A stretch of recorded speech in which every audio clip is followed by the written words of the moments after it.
नमस्कार। सभी को यथा योग्य, बड़ों को चरण स्पर्श, छोटों को ढेर सारा प्यार। और 12 अध्याय हम पढ़ चुके, सुन चुके,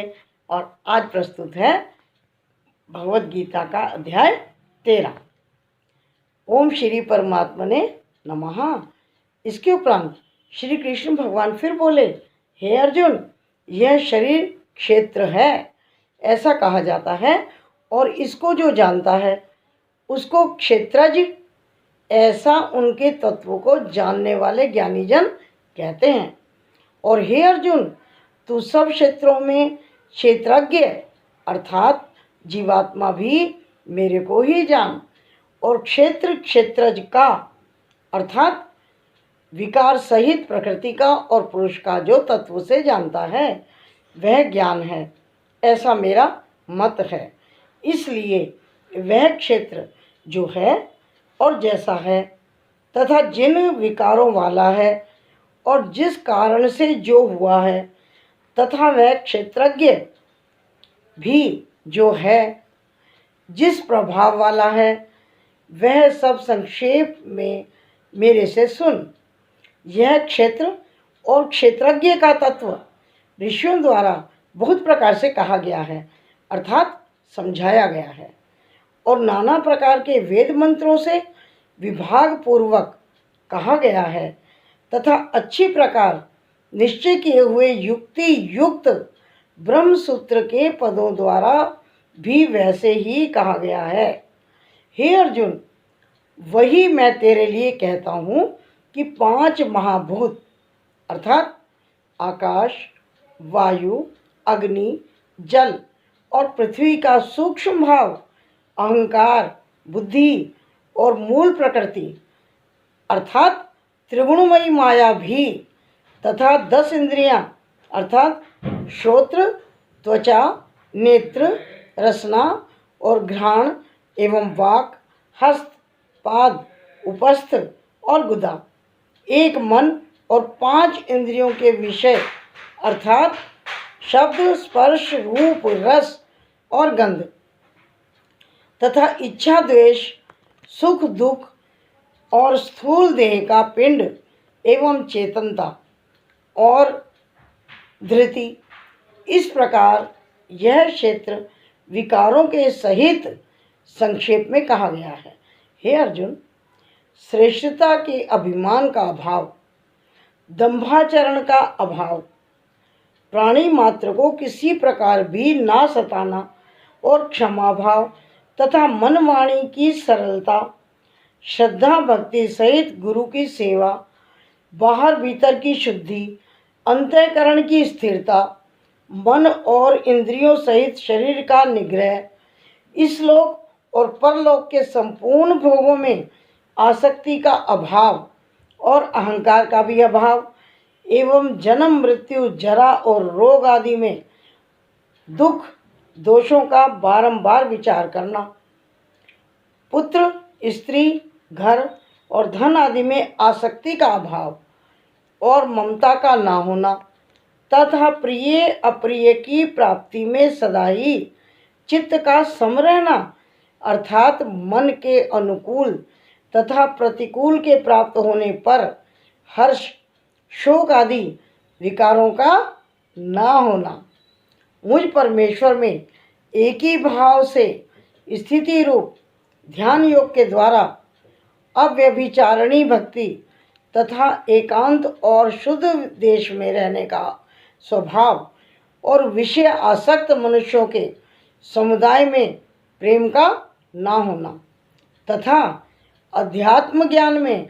नित्य स्थिति और तत्व ज्ञान के अर्थ रूप परमात्मा को सर्वत्र देखना, यह सब तो ज्ञान है, और जो इससे विपरीत है वह अज्ञान है, ऐसा कहा गया है। हे अर्जुन, जो जानने के योग्य है तथा जिसको जानकर मनुष्य परमानंद को प्राप्त होता है, उसको अच्छी तरह कहूँगा। वह आदि रहित परम ब्रह्म अकथनीय होने से ना सत कहा जा सकता है ना असत ही कहा जा सकता है, परंतु वह सब ओर से हाथ पैर वाला एवं सब ओर से नेत्र, सिर और मुख वाला तथा सब ओर से श्रोत्र वाला है, क्योंकि वह संसार में सबको व्याप्त करके स्थित है और संपूर्ण इंद्रियों के विषयों को जानने वाला है, परंतु वास्तव में सब इंद्रियों से रहित है और आसक्ति रहित और गुणों से अतीत हुआ भी अपनी योग माया से सबको धारण पोषण करने वाला और गुणों को भोगने वाला है, तथा वह परमात्मा चराचर सब भूतों के बाहर भीतर परिपूर्ण है और चर अचर रूप भी वही है और वह सूक्ष्म होने से अविजेय है तथा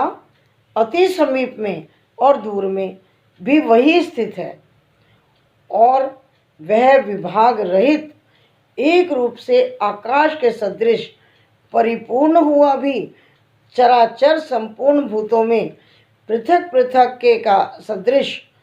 स्थित प्रतीत होता है, तथा वह जानने योग्य परमात्मा विष्णु रूप से भूतों को धारण पोषण करने वाला और रुद्र रूप से संहार करने वाला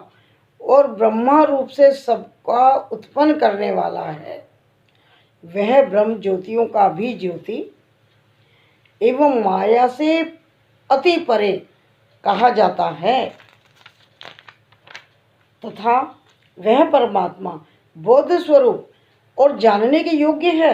एवं तत्व ज्ञान से प्राप्त होने वाला और सबके हृदय में स्थित है। हे अर्जुन, इस प्रकार क्षेत्र तथा ज्ञान और जानने योग्य परमात्मा का स्वरूप संक्षेप में कहा गया। इसको तत्व से जानकर मेरा भक्त मेरे स्वरूप को ही प्राप्त होता है। हे अर्जुन, प्रकृति अर्थात त्रिगुणमयी मेरी माया और जीवात्मा अर्थात क्षेत्रज्ञ, इन दोनों को ही तू अनादि जान और राग देश आदि विकारों को तथा त्रिगुणात्मक संपूर्ण पदार्थों को भी प्रकृति से ही उत्पन्न हुए जान, क्योंकि कार्य और कारण दोनों के उत्पन्न करने में हेतु प्रकृति कही जाती है और जीवात्मा सुख दुखों के भोक्तापन में अर्थात भोगने में हेतु कहा जाता है, परंतु प्रकृति में स्थित हुआ ही पुरुष प्रकृति से उत्पन्न हुए त्रिगुणात्मक सब पदार्थों को भोगता है और इन गुणों का संग ही इस जीवात्मा के अच्छी बुरी योनियों में जन्म लेने में कारण है। वास्तव में यह पुरुष इस देह में स्थित हुआ भी पर अर्थात त्रिगुणमयी माया से सर्वथा अतीत ही है। केवल साक्षी होने से, उपद्रष्टा और यथार्थ सम्मति देने वाला होने से, अनुमंता एवं सबको धारण करने वाला होने से, भर्ता जीवन रूप से भोक्ता और ब्रह्मादिकों का भी स्वामी होने से, महेश्वर और शुद्ध सच्चिदानंद घन होने से परमात्मा ऐसा कहा गया है। इस प्रकार पुरुष को और गुणों के सहित प्रकृति को जो मनुष्य तत्व से जानता है, वह सब प्रकार से बरतता हुआ भी फिर नहीं जन्मता है, अर्थात पुनर्जन्म को नहीं प्राप्त होता है। हे अर्जुन, उस परम पुरुष परमात्मा को कितने ही पुरुष तो शुद्ध हुई सूक्ष्म बुद्धि से ज्ञान के द्वारा हृदय में देखते हैं और अन्य कितने ही ज्ञान योग के द्वारा देखते हैं और अपर कितने ही निष्काम कर्म योग के द्वारा देखते हैं, परंतु इनसे दूसरे अर्थात जो मंद बुद्धि वाले पुरुष हैं, वे स्वयं इस प्रकार ना जानते हुए दूसरों से अर्थात तत्व के जानने वाले पुरुषों से सुनकर ही उपासना करते हैं, अर्थात उन पुरुषों के कहने के अनुसार ही श्रद्धा सहित तत्पर हुए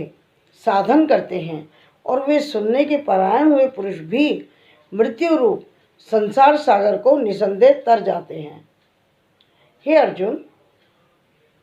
यावन मात्र जो कुछ भी स्थावर जन्म वस्तु उत्पन्न होती है, उस संपूर्ण को तू क्षेत्र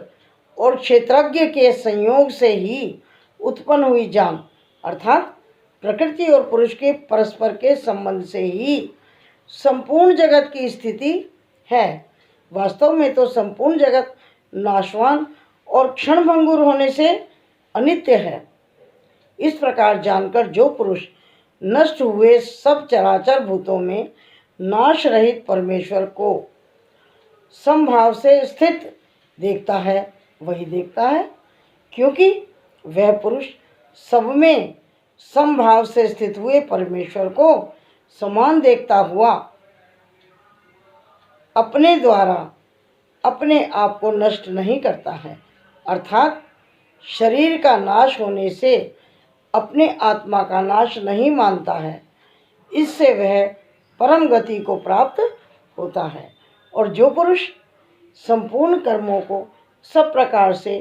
प्रकृति से ही किए हुए देखता है, अर्थात इस बातों को तत्व से समझ लेता है कि प्रकृति से उत्पन्न हुए संपूर्ण गुण ही गुणों में बरतते हैं और आत्मा को अकर्ता देखता हुआ वही देखता है। और वह पुरुष जिस काल में भूतों के न्यारे न्यारे भाव को एक परमात्मा के संकल्प के आधार स्थित देखता है और उस परमात्मा के संकल्प से ही संपूर्ण भूतों का विस्तार देखता है, उस काल में सच्चिदानंद घन ब्रह्म को प्राप्त होता है। हे अर्जुन, अनादि होने से और गुणातीत होने से यह अविनाशी परमात्मा शरीर में स्थित हुआ भी वास्तव में ना करता है, ना लिपायमान होता है। जिस प्रकार सर्वत्र व्याप्त हुआ आकाश सूक्ष्म होने के कारण लिपायमान नहीं होता है, वैसे ही सर्वत्र देह में स्थित हुआ भी आत्मा गुणातीत होने के कारण देह के गुणों से लिपायमान नहीं होता है। हे अर्जुन, जिस प्रकार एक ही सूर्य संपूर्ण ब्रह्मांड को प्रकाशित करता है, उसी प्रकार एक ही आत्मा संपूर्ण क्षेत्र को प्रकाशित करता है, अर्थात नित्य बोध स्वरूप एक आत्मा की ही सत्ता से संपूर्ण जड़ वर्ग प्रकाशित होता है। इस प्रकार क्षेत्र और क्षेत्रज्ञ के भेद को तथा विकार रहित प्रकृति से छूटने के उपाय को जो पुरुष ज्ञान नेत्रों द्वारा तत्व से जानते हैं, वे महात्मा जन पर ब्रह्म परमात्मा को ही प्राप्त होते हैं। भगवद गीता का अध्याय 13 समाप्त होता है। यदि आपको ये पाठ अच्छा लगा हो तो सब्सक्राइब, लाइक एंड शेयर वो तो आप कर ही देंगे। धन्यवाद, नमस्कार।